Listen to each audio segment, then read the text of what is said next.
各位小朋友，你哋好啊！我係 Miss 花梨，又嚟到講故事嘅時間啦。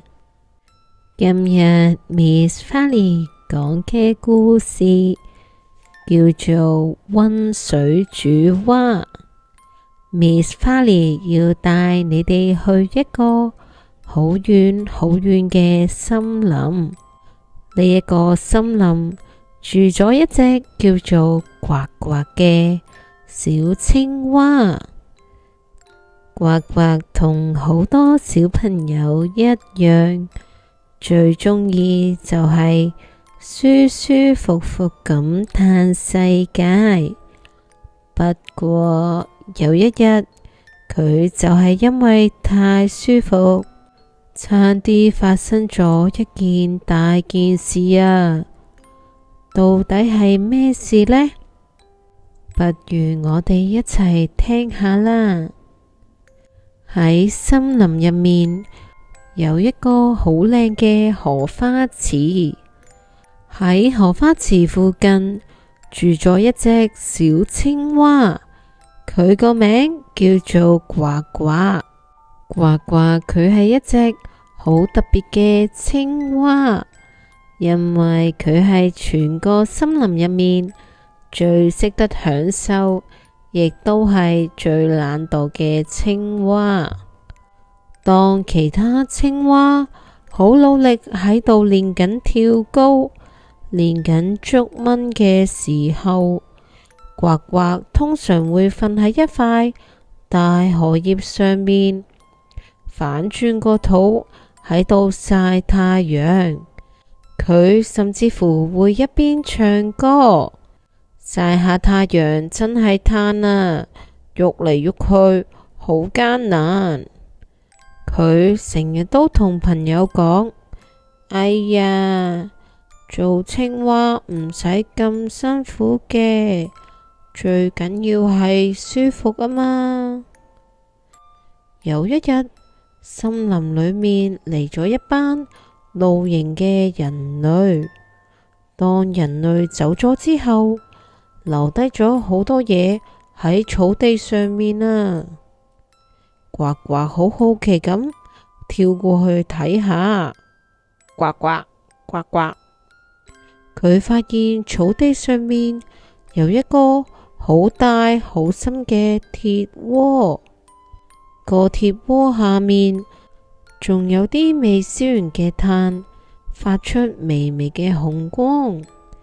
不過呱呱佢睇唔到下面嘅火，佢只係見到鐵鍋上面裝滿咗琴晚落雨儲低嘅水。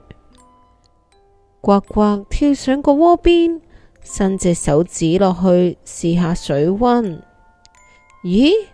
啲水涼浸浸，幾舒服喎。呱呱二話不說就跳咗入個鐵鍋裏面啦。哇，呢度好正啊！呱呱喺度游來游去，覺得呢個私家泳池又大又深，最緊要係冇其他青蛙同佢爭，真係太舒服啦！就喺呱呱游得好開心嘅時候，鐵鍋下面嗰啲剩低嘅炭開始慢慢整熱緊個鍋底，原本涼浸浸嘅水開始變暖啦。一開始水溫只係升咗少少，呱呱就覺得，咦，啲水好似變得暖咗喎，變咗人類浸嘅溫泉咁啊，暖粒粒，好舒服啊！佢合埋雙眼，手腳攤開，浮喺水上面，完全都唔想喐。喺呢個時候，一隻叫做菲菲嘅小蜻蜓飛咗過嚟。菲菲見到呱呱，好緊張咁話：喂，呱呱，唔好瞓啦！你覺唔覺得啲水有啲熱啊？快啲出嚟啦！呱呱連眼都冇張開，好懶洋洋咁話：切，菲菲你真係大驚小怪啊！依家啲水暖粒粒，不知幾舒服，我先唔捨得走啊！你去第二度玩啦，唔好阻住我嘆世界啊！菲菲見勸佢唔聽，唯有飛走咗。時間一分一秒咁過去，水溫開始由暖粒粒變成熱辣辣啦。水底甚至乎開始冒出一啲氣泡，呱呱開始有啲頭暈。佢心諗：哎呀，好似真係太熱啦，不如跳出去啦。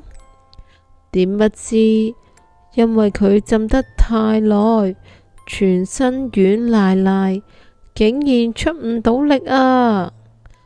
我跳唔喐啊！救命啊！呱呱真係好驚。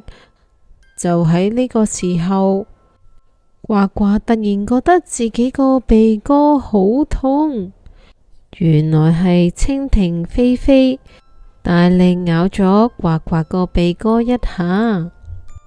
呱呱佢即刻痛到精神咗，就係借住呢一下痛，呱呱佢用盡全身最後嘅力氣，大力一撐，呱呱終於跳出咗個熱鍋，跌咗喺草地上面。呱呱趴喺草地上面唞大氣，佢終於明白，原來太舒服嘅環境有時候會令人忘記危險㗎。